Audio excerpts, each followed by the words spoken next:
Assalamualaikum warahmatullahi wabarakatuh. Perkenalkan, nama saya Farhan Abian Fatin dari kelas Manajemen Reguler C. Di sini ada tema yaitu tentang harus kita dahulukan adalah mari bersama kita merenungkan tentang hadis Nabi Muhammad SAW yang diriwayatkan Imam Muslim. Kita lihat hadisnya. At-tahuru syartun iman, yang artinya kebersihan itu sebagian dari iman.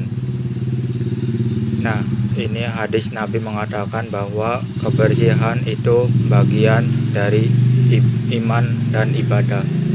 Sehingga kita dalam bisa petik bahwa kalau memang kita benar-benar beriman kepada Allah Subhanahu wa Ta'ala, maka hal yang perlu kita lakukan adalah bagaimana kita menjaga kebersihan diri kita, kebersihan lingkungan kita, kebersihan hati kita, dan lain sebagainya.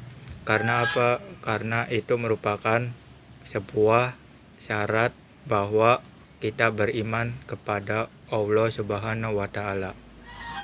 Di sini perlu kita ketahui juga, toharoh artinya adalah bersuci dari najis dan hadas. Dapat disimpulkan di sini bahwa toharoh itu adalah sebuah kegiatan untuk mensucikan diri, baik dari najis maupun dari hadas. Sedangkan najis adalah kotoran yang menjadikan sebab terhalangnya seseorang untuk beribadah kepada Allah. Dari sini kita dapat pahami bahwa najis itu sendiri adalah suatu kotoran maupun benda-benda yang kotor yang menimbulkan seseorang terhalang untuk beribadah. Contoh di sini kita sebut adalah kotoran hewan. Itu adalah najis. Misalkan kita sebut juga kotoran manusia juga, kita misalkan air seni, maupun juga kita dapat mengatakan misalkan darah hewan dan sebagainya. Ada juga bangkai, itu juga sesuatu yang apabila kita pegang ataupun kita sentuh dan sebagainya itu mengakibatkan kita batal dari keadaan bersuci. Nah, sedangkan hadas adalah keadaan tidak suci pada diri seseorang muslim yang menyebabkan dirinya tidak boleh sholat, tawaf, dan lain sebagainya. Dari sini kita perlu ketahui antara najis dan hadas, bahwa najis itu kita nisbatkan sebagai bendanya yang menjadikan seseorang terhalang oleh kesucian. Nah, sedangkan hadis adalah keadaan seseorangnya. Jadi apabila kita terkena najis, maka berarti kita dalam keadaan berhadas. Jadi hadas itu adalah orang yang telah tidak lagi dalam keadaan suci. Selanjutnya kita masuk kepada macam-macam toharoh. Di sini ada dua macam toharoh. Yang pertama adalah toharoh dari najis, kemudian yang kedua adalah toharoh dari hadas. Toharoh dari najis, nah yang perlu kita ketahui bahwa najis itu sendiri ada 3 macam. Yang pertama adalah najis mukhaffafah, yaitu najis yang ringan, seperti misalkan air kencing bayi.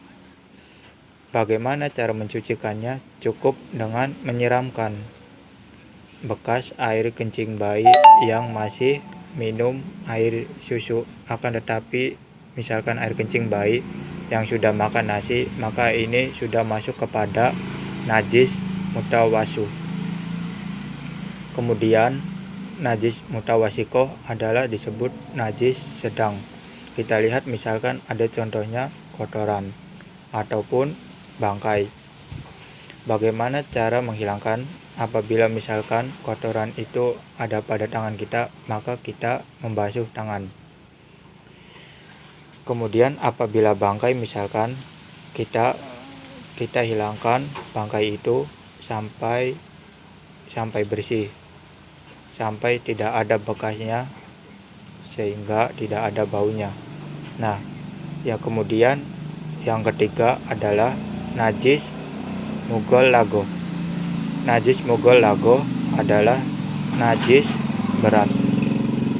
Contoh misalkan di sini air liur anjing. Cara membersihkannya adalah dengan cara mencampur air dengan tanah ataupun lumpur. Itu kita bersihkan sebanyak 7 kali dengan air.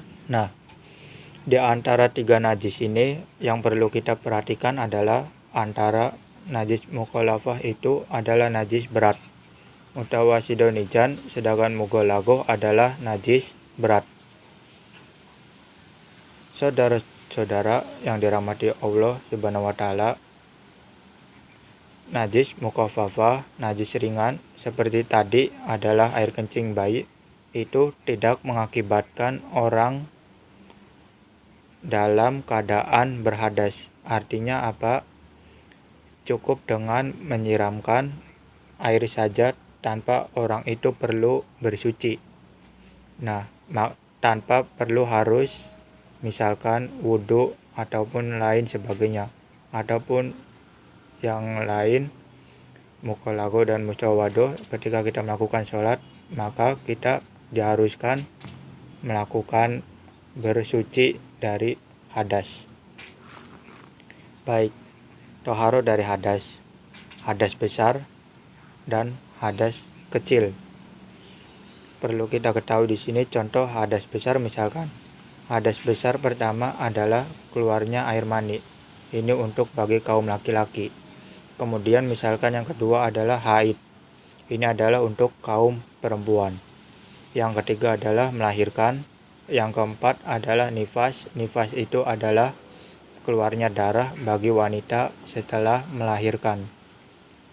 Kemudian yang selanjutnya adalah meninggal dunia. Jadi ketika orang meninggal dunia, maka yang harus dilakukan orang masih hidup adalah memandikannya dengan niatan untuk menghilangkan hadas. Kemudian yang terakhir adalah bersetubuh. Ini apabila setelah seseorang melakukan berhubungan suami istri, maka yang harus dilakukan adalah dengan cara toharoh dari hadas besar.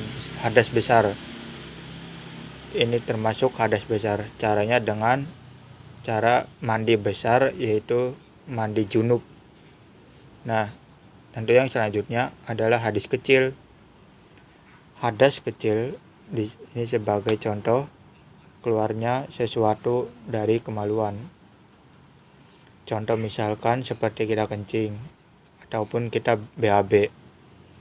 Itu adalah termasuk hadas kecil. Kemudian ketika kita setelah selesai berwudu, kemudian kita tertidur dalam keadaan terlentang, maka kita batal dari wudu kita, dan itu termasuk hadas kecil.